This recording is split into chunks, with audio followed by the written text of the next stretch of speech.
Thank you, Chair. Just trying to get back to the flow of questions here.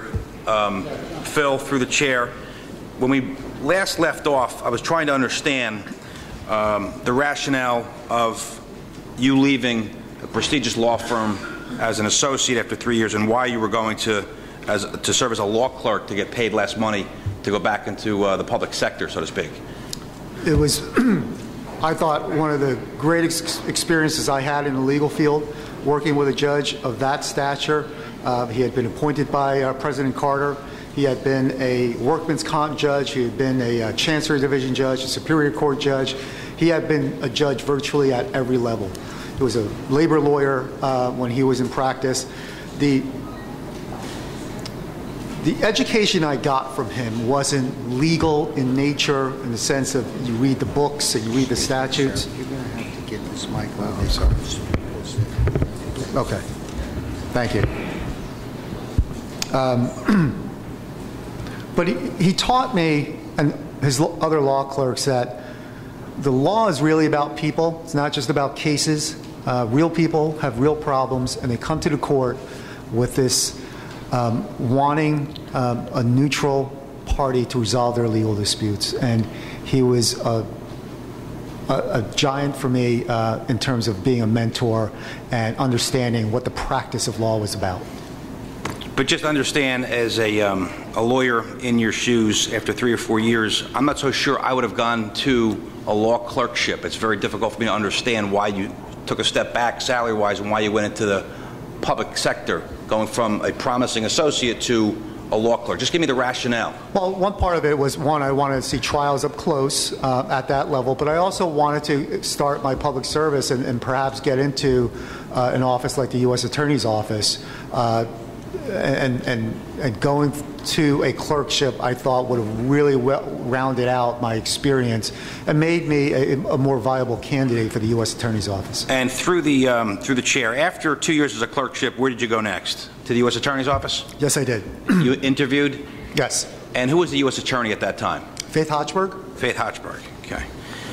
And you obviously got the job. What was your first position in the U.S. Attorney's Office under Faith Hochberg? I was what they call a line assistant, a line AUSA in the criminal division of the U.S. Attorney's Office. We did all assortments of federal crimes, including drug trafficking, counterfeiting, and fraud, immigration crimes, you name it. In terms of the federal code, we did it at the criminal division. All criminal division. After that, from 1990 to 2002, as a line assistant, you moved on? Yes, but before then, as a line assistant, I also worked for a period of time in the appeals division, where I worked on briefs and matters before the Third Circuit Court of Appeals. And as you indicated, Senator, thereafter, after being in the criminal division for a few years, I went to the Special Prosecutions Division, which does specifically public corruption crimes. And what type of work did you do? Special prosecutions, political corruption? Elected officials, corrupt elected officials, corrupt appointed officials. We focus solely on those types of matters in the Special Prosecutions Division. I remember reading in the paper, I think there was a freeholder in Hudson that you prosecuted, I think in 03 or 04. And I remember reading about, obviously, the Sharp James, former Senator Sharp James. Were you involved in that prosecution? Yes, I was. I was involved in a number of cases. The freeholder that you're referring to is Nydia de Villa Colon. I worked on the William Breaker matter, who was also a freeholder in Hudson County. I worked on the Robert Januszewski matter for his sentencing, and other matters concerning public corruption. And in 2002 to 2005, when you're doing special prosecutions focusing on public corruption, just talk to me.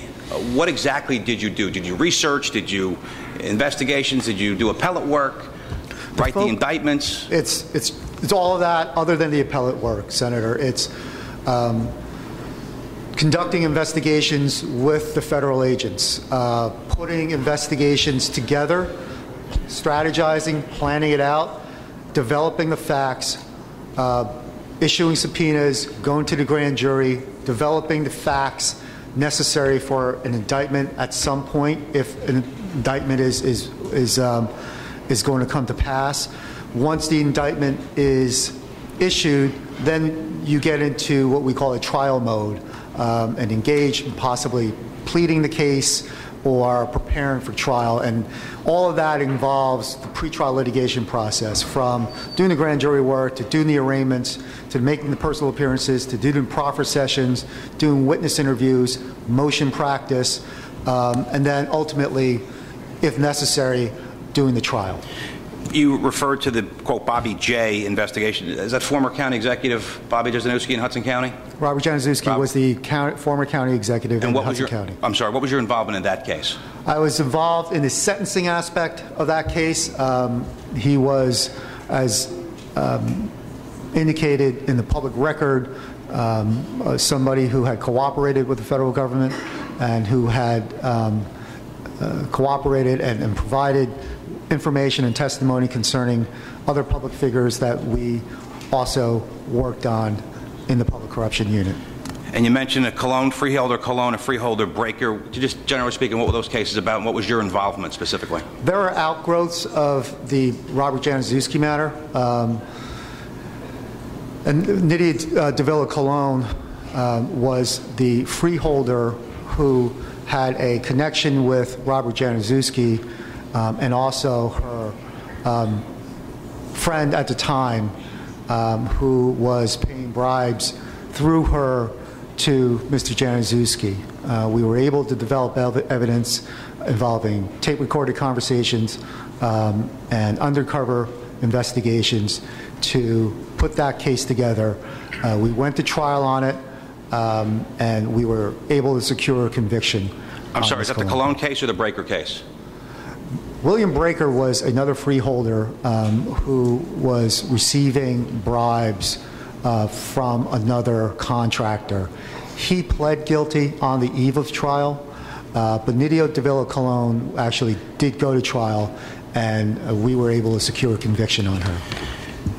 And I understand at some point in time you were involved in a public corruption matter in Atlantic County tax office? Atlantic City, yes. Can you just, what did you do with that case, and what was the end result? I was part of the trial team on that case before Judge Simandl in Camden. It involved a public official in the tax office who had engaged, developed a scheme to rob the tax proceeds upon delivery. And we went through trial, and his co-conspirator there was his wife. So we had tried the case against both defendants, the official and the wife, and we were able to secure convictions against them both. And with regard to the former Senator Sharp James, mayor of Newark, what was your involvement? And I noticed that's a 2008 or so, and it seems to me you were doing special prosecutions from 02 to 05. Was there some overlap? At the time, I was the deputy chief of the criminal division. I was not part of the Sharp James investigation, but once it became clear after the indictment that there was a trial likely, I was placed on the trial team to work on that trial. And you were physically a trial counsel on that matter? Yes, along with another assistant U.S. attorney and a deputy attorney general. Okay.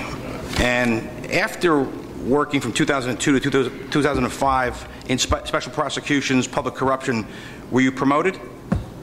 I was promoted to the chief of the violent crimes unit. And what did you do there, and for how long did you have that position? I had oversight and supervisory authority over about 8 federal prosecutors who work solely on violent gangs in New Jersey. I work with them in terms of strategizing their investigations, reviewing their indictments, reviewing their pleadings, reviewing their motions, and engaging and supervising them throughout the trial process. When you say you were the chief of violent crimes, just explain the nature of crimes you're talking about, and how many folks did you supervise, staff and counsel? Well, 8 federal prosecutors, about 4 to 5 staff in that unit, and it involved gangs across the state, from Bloods to Crips, the violence that they entail, and we made cases against them, and I supervised the federal prosecutors who worked on those cases. And after 2 years as the chief in violent crimes, were you promoted?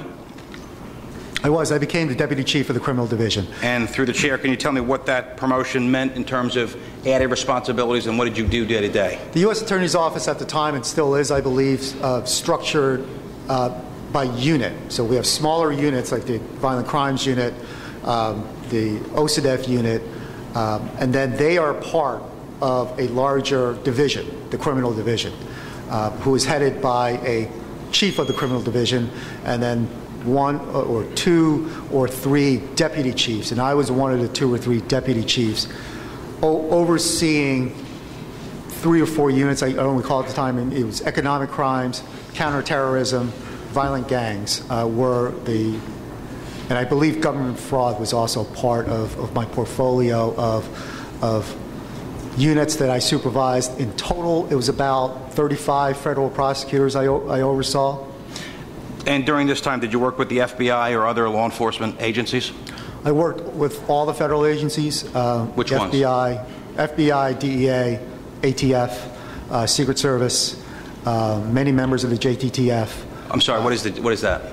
The Joint Terrorism Task Force, which is a task force run by essentially the FBI, but includes partners from the other federal, state, and county level, including the New Jersey State Police. And again, I'm not familiar with the vernacular. Is that anti-terrorism activities? Were you in charge of that, or did you work with that unit? Yes. And what did you do specifically with that unit? Well, we oversaw some of the prosecutions there. I know at the time we were involved with some of the detainees from Guantanamo Bay to make a determination as to whether those particular cases could and should be tried in civil court, and what the level of evidence was. So I had some involvement and supervised some involvement there down in Washington. So those are the types of cases that we worked on. And at some point, you left the U.S. Attorney's Office? I left the U.S. Attorney's Office in January of 2010 to become the first assistant at the Attorney General at the Attorney General's office. During your time from 1999 to 2010, in these 5 or 6 promoted levels that you had, did you ever receive a certificate, an award, or special recognition for your job? Yes, a number of certificates such as? Of appreciation.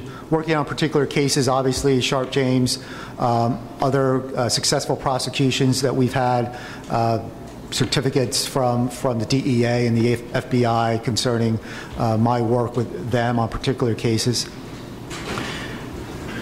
You said you started in 2010 as a first assistant in the Attorney General's office, and there's some confusion as to what that position is. Just explain to us what that position is that you've held for the last, I guess, 2 years. Well, the Attorney General is the head of the Department of Law and Public Safety, which is the biggest department in the state.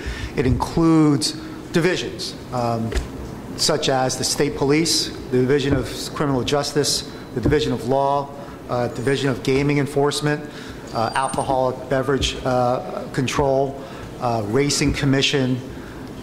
It has about 12 different divisions, a number of ins but not ofs. It is headed by the Attorney General. I was the principal legal advisor and operational advisor for the Attorney General as the first assistant.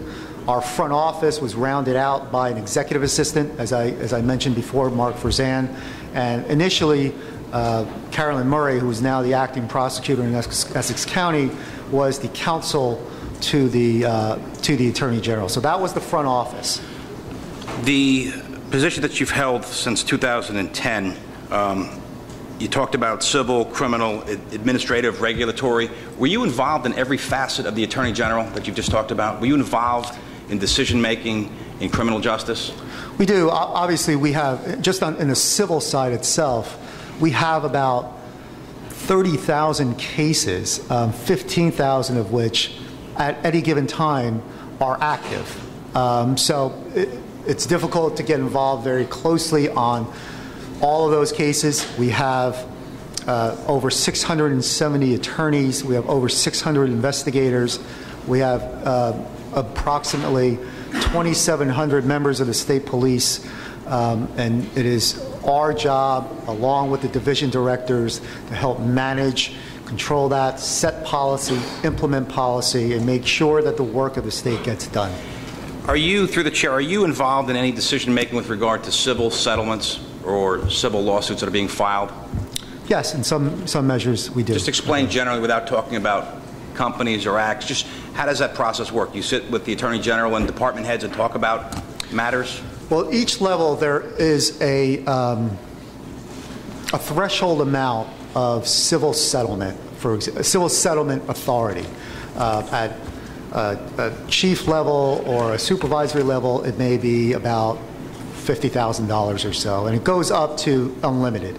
And so in the front office, it would be the Attorney General, myself, the executive assistant, and the counsel who would have unlimited authority in terms of a civil settlement. Obviously, when the cases become more significant, regardless of the amount, we do have conversations and discussions about the propriety and the appropriateness of any particular settlement in these cases. But we are not going to pass on every civil settlement there is in the division of law. We have to delegate some of that responsibility down to the division, and I think that works well generally. From the time you attended Rutgers, worked at LaBeouf, worked for Judge Ackerman, worked for the U.S. Attorney's Office, and worked for the Attorney General's Office, did those employment opportunities, did they remain in New Jersey? Did you work as an employee for LaBeouf, for Ackerman, for the U.S. Attorney's Office, for the Attorney General in the state of New Jersey? They were all in New Jersey. I've had the opportunity and the fortune of, through those jobs, traveling extensively in New Jersey. At the U.S. Attorney's Office, I had trials in Newark, in Camden, in Trenton. Obviously, my office now is in Trenton. I spend a good amount of time down in Camden because of the issues in terms of law enforcement down there. I've been involved with Atlantic City fairly closely because of the restructuring that goes on there. So I really have enjoyed the benefit of really traveling this state fairly extensively in my last two jobs. Mr. Kwon, through the chair, you've been sitting here testifying for about 3 hours, and I'm going to pose a question to you, which I think is really the threshold question as to why we're here. Given your body of experience, given your upbringing, given your education, given your associate positions, given your positions at the U.S. Attorney's Office and the Attorney General's Office, given your entire body of work, all of your life experience, do you believe you are qualified to serve as an Associate Justice for the Supreme Court in the state of New Jersey? Senator, that's in my mind, a big question and a humbling question, and my answer is I am, and I am capable, I believe, truly, to carry out this position. And what does that mean to you to be an Associate Justice of this Supreme Court? What's the responsibility? What type of background does one need to carry out those duties? And why are you qualified? I think you need a combination of legal skills that are developed through your education and your experience. The ability to understand how the law applies to real-life situations. Throughout my time at the law firm, the clerkship, U.S. Attorney's Office, and here, what we do as lawyers is apply that law to particular facts. We have to develop those facts. We have to understand what facts are material, what facts are admissible.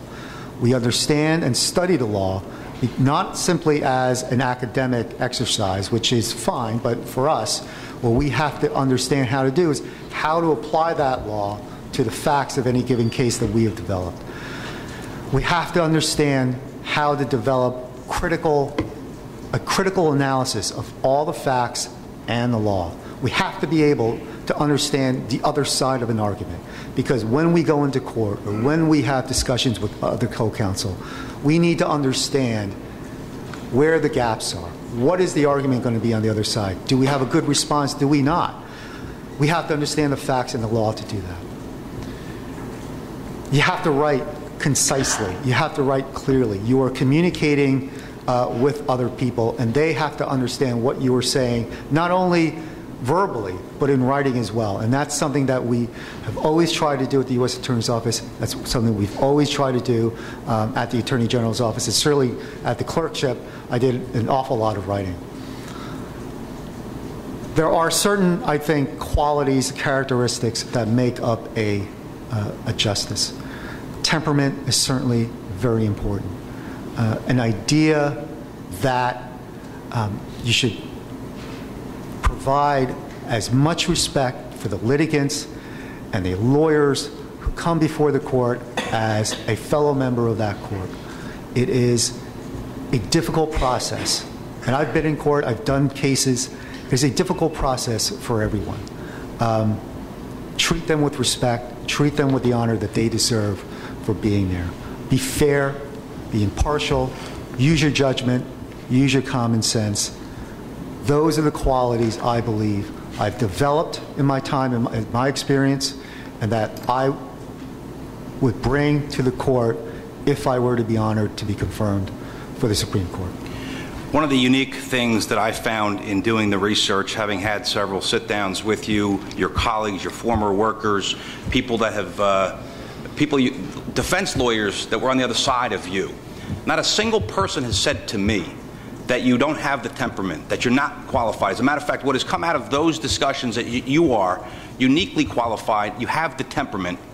And I want to understand, given you've been in some very significant positions as the first assistant, as the chief of violent crimes, as the deputy chief, as a law clerk, how is it that you have maintained this sense of temperament, that of ease, of having a composure? I mean, I look at you and you're hearing these allegations about your mother, and you have an amazing composure. I don't think I'm capable of doing that if I heard and saw for the last 6 weeks the attacks that you've come under, fairly and unfairly. So explain to me, is it your upbringing? Is it your education? Is it the exposures of your public life? I think it's all of that, Senator, and I appreciate the kind words. I've had many cases with many adversaries. I've never believed that because we are adversaries, we need to be adversarial. We have issues that we need to deal with, problems to solve, legal disputes to resolve. I don't believe, and it was never my belief, that getting angry at somebody, getting sharp with somebody, taking unreasonable positions was going to facilitate the resolution of those problems. And ultimately, it's the resolution of issues that we are here to do. That's the sort of temperament that I would bring to the court. I have a deep amount of respect for all the lawyers I worked with and I worked against. Some of the best trial lawyers I've ever seen were criminal defense lawyers that I went up against. They have a job to do, and they understand that I had a job to do as an advocate. But I think most people, as you said, regardless of what positions we've been in, would say that I'm fundamentally a fair person that would consider and be open to their suggestions. I wouldn't accept them all the time, and we would debate, and we would have arguments, but at the end of the day, I think there was a mutual respect there that is very important to the proper functioning of our legal system. Those are the questions that I have, Chair, right now. Thank you. Thank you very much for your patience. Thank you, Senator. Before I go to Senator Weinberg, Senator Greenstein. When did you become licensed in the state of New Jersey to practice law? I passed the bar in 1994, 1995. And in those years that you've been licensed, how many state court trials have you had? I've had a DIFAS matter in state court when I was an associate there. I've appeared in state court. Oh, that's not a trial, is it? It was a trial. It was a DIFAS matter. A bench trial, yes. For custody hearing? Yes. Okay. Other than that? Other than that, I've appeared for motion practice, but not any trials. So you've had no state court trials? Other than a DIFAS matter, yes. Okay. And you're going to be a state Supreme Court Associate Justice. You're going to be reviewing state court matters, nothing federal in that generally. How about appellate division state court matters, have you argued? Chairman, I have not appeared before the appellate division. I did appear before the Third Circuit, and I understand that that's certainly not a state court, but... How many times have you appeared in front of the New Jersey State Supreme Court? None.